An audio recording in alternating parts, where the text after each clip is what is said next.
अगला सैम हिंदी कक्षा में मैं सुनीति मिश्रा आप सबका हार्दिक स्वागत करती हूँ।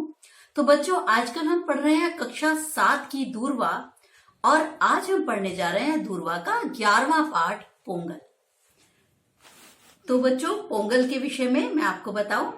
आप जानते हो कि भारत कैसा देश है? भारत एक कृषि प्रधान देश है, यानी हम खेती बाड़ी को बहुत महत्व देते हैं। भारत का जो किसान है उसका जीवन तो पूरा प्रकृति से जुड़ा रहता है। प्रकृति के साथ ही वो हंसता है, प्रकृति के साथ ही वो नाचता है, गाता है, रोता है, यानी प्रकृति को वो बहुत प्रकृति उसके समीप है। बुआई करना कहते हैं, बुआई, सिंचाई, निराई आदि खेती बाड़ी के सारे काम वो मौसम के अनुसार करता है। मैं आपको बता दूं, बुआई क्या है? फसल बोना, ठीक है। सिंचाई क्या है? उसमें पानी डालना।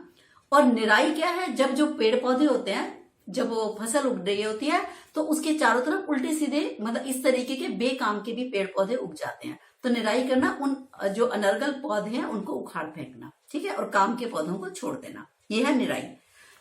ये खेती बाड़ी के सारे काम मौसम के अनुसार करता है। जब चारों ओर हरियाली छा जाती है तो वृक्ष लताएं फूलों से लद जाती हैं, तब मानव मन भी गुनगुनाने लगता है, हम सबका मन प्रसन्न हो जाता है। अब वह उत्सव मनाने के लिए ऐसे माहौल में क्या होता है? मचल जाता है। त्योहारों का जन्म यहीं से होता है, ठीक है। तो यह पाठ तो है पोंगल, लेकिन इस पाठ में आपको लोहड़ी, संक्रांति और पोंगल, वैसे विशेषताएं पोंगल के विषय में बताया जाएगा, लेकिन ये लोहड़ी और संक्रांति के बारे में भी आपको बताएगा। पोंगल नई फसल का त्योहार है। यह संक्रांति के दिन मनाया जाता है। तमिलनाडु का यह प्रमुख त्योहार है। और ये कब आता है? ये आता है जनवरी में। पोंगल में खेतों से सुनहरे रंग का नया धान कटकर किसान के घर आता है। गन्ने के खेत की फसल तैयार होती है। बगीचे में हल्दी का पौधा लहलहाता है। इन्हें देखकर किसान का मन नाच उठता है और उनके जीवन में मिठास आ जाती है। संक्रांति के दिन जानते हैं क्या होता है? नए चावल का मीठा भात बनाकर सूर्य देव को चढ़ाया जाता है और इस मीठे भात मतलब चावल को पोंगल कहते हैं। और इसी से इस त्योहार का नाम क्या पड़ा? पोंगल इस त्योहार का नाम पड़ गया है। तमिलनाडु में पोंगल त्योहार पोष मास में आरंभ के 4 दिनों तक मनाया जाता है। ये ध्यान दीजिए, इसको अंडरलाइन कर लीजिए बच्चों। कितने दिन मनाया जाता है? ये 4 दिन तक मनाया जाता है। पहले दिन लोग भोगी का त्योहार मनाते हैं। पूरे घर की इसमें सफाई की जाती है और पर्यावरण स्वच्छ हो जाता है। भोगी के दिन बच्चे शाम को ढोल बजाकर खूब नाचते गाते हैं और खुशियां मनाते हैं। तो पहला दिन क्या हुआ? भोगी का त्योहार, जिसमें हमने क्या किया है? घर की सफाई। आगे चलते हैं। पोंगल के दिन घर आंगन को रंगोली से सजाते हैं। नहा धोकर सब लोग नए कपड़े पहनते हैं। उस दिन जब कुछ नया होता है, सब कुछ नया होता है, आंगन में अंगीठी जलाकर नए बर्तन में पोंगल पकाया जाता है। मैं बता चुकी, पोंगल क्या हुआ? मीठा भात। बर्तन में हल्दी का पौधा बांध दिया जाता है।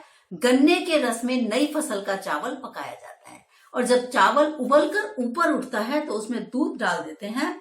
दूध के साथ उफनता हुआ पोंगल बर्तन के बीच से ऊपर से उमड़ता है और चारों ओर रिसकर आंच में टपक जाता है। उस समय चारों ओर लोग इकट्ठे होकर खुशी से नाचते हैं, जोश में ताली बजा बजाकर चिल्लाते हैं कि पोंगल पोंगल। उन्हें बहुत प्रसन्नता होती है। सूर्य और अग्नि ने, उनका मान्यता क्या है कि जब वो उफन के बाहर निकला है तो सूर्य और अग्नि ने पोंगल का भोग स्वीकार कर लिया है।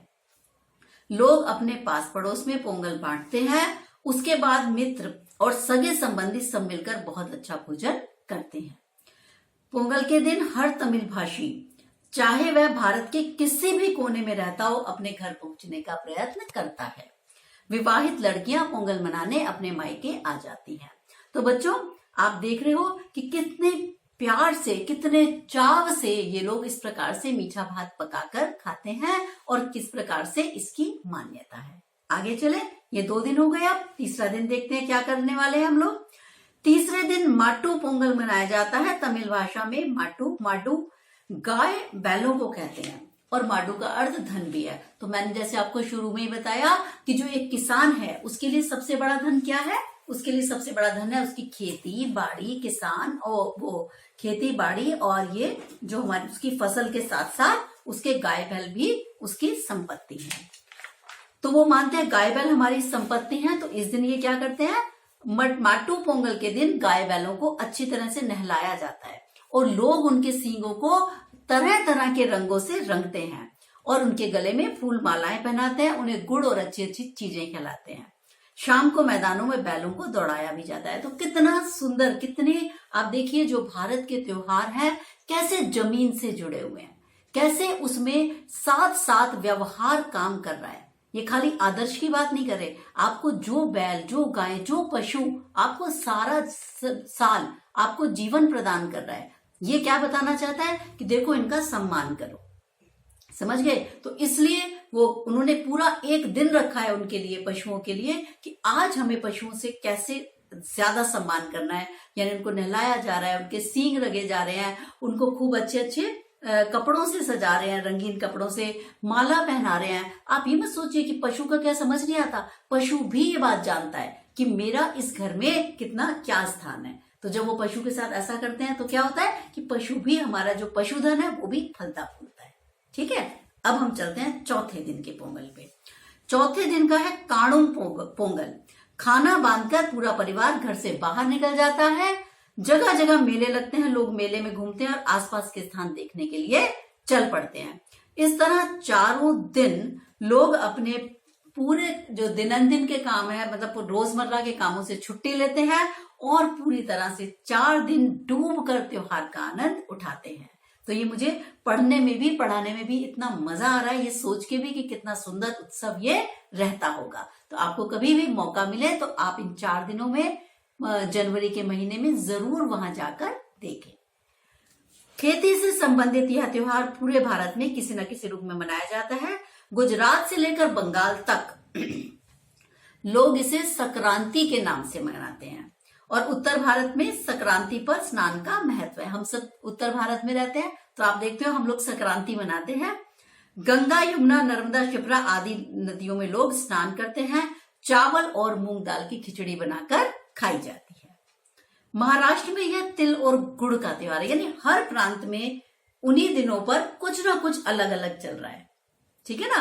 तो कोई किसी तरीके से मना रहा है, कोई किसी तरीके से मना रहा है, लेकिन अगर आप देखें तो सब मिलाकर अन्न की हम पूजा कर रहे हैं, है ना? सब लोगों को भाईचारे का संदेश दे रहे हैं, मिला जुला के एक ही बात है।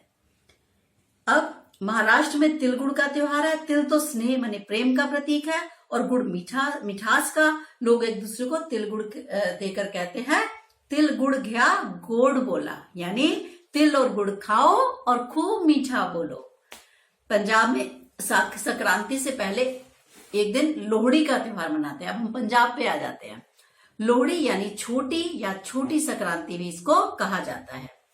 लोग अपने घर से बाहर आंगन में या चौराहे पर लकड़ियां जमा करते हैं। संध्या के बाद स्त्री पुरुष बच्चे वहां इकट्ठा होते हैं और लोहड़ी जलाते हैं। नई फसल का मक्का आग में डाला जाता है, वह खील की तरह फूल जाता है, जिसे आप कहते हैं पॉपकॉर्न। ठीक है, तो वो हम लोग क्या करते हैं, आग में डालते हैं और उसको बहुत सारे पॉपकॉर्न, हम लोग शहरों में ऐसे ही मनाते हैं, आपकी सोसाइटीज में लकड़ियां वकड़ियां लाई जाती हैं और उसमें सारे बच्चे अपनी थाली में पॉपकॉर्न, मूंगफली, रेवड़ियां लेके जाते हो आप, और फिर क्या करते हैं, आग जलाते हैं। आग के चारों तरफ हम चक्कर लगाते हैं, उसमें खील रेवड़ियां डालते हैं और ये सब क्या करते हैं, उसके बाद खूब ढोल ताशे बजते हैं और सब लोग नाचते हैं तो और आपस में प्रेम से मिलते हैं। तो ये है हमारे त्योहार। अरुणाचल प्रदेश में पानुंग नाम का त्योहार भी इसी तरह मनाया जाता है। विविधता में एकता भारत की विशेषता है। विविधता में एकता मतलब इतने सारे लोग, हर एक की अपनी भाषा, हर एक का अपना प्रांत, हर एक का अपना संस्कृति, कल्चर, उसके बाद भी हम सब एक हैं। एक ही त्योहार को विभिन्न रूपों में मनाकर हम सांस्कृतिक एकता को और मजबूत बनाते हैं। ठीक है, तो ये था हमारा विविधता में एकता का त्योहार पोंगल। मैं थोड़ा सा इसका बता दूं शब्दार्थ। बुआई मैंने आपको बताया बीज बोना, सिंचाई पौधों को पानी देना, निराई फल के आसपास उगाए घास फूस हटाना, गुनगुनाना धीमी आवाज में गाना, थिरकना नाचना। पौष पूस का महीना जनवरी के आसपास वाला। मंगलमय कल्याणकारी। मायका महिलाओं के लिए माँ का घर। खील आग में भुना हुआ चावल। भोज दावत दैनंदिन यानी दैनिक रोजाना की जो आपका रूटीन वाली जो चीजें हैं वो कर रहे हैं। ठीक है, तो बच्चों ये था आज का हमारा त्योहार पोंगल। आशा करती हूँ अब भी बहुत सारे त्योहार आने वाले हैं, आप लोग भी खूब मजे से उन त्योहारों को मनाइए। दशहरा गया है और दिवाली आने वाली है, तो ठीक है, इसी प्रकार की मंगल कामना आपके लिए करते हुए मैं सुनीति मिश्रा आपसे इजाजत मांगती हूँ। नमस्कार।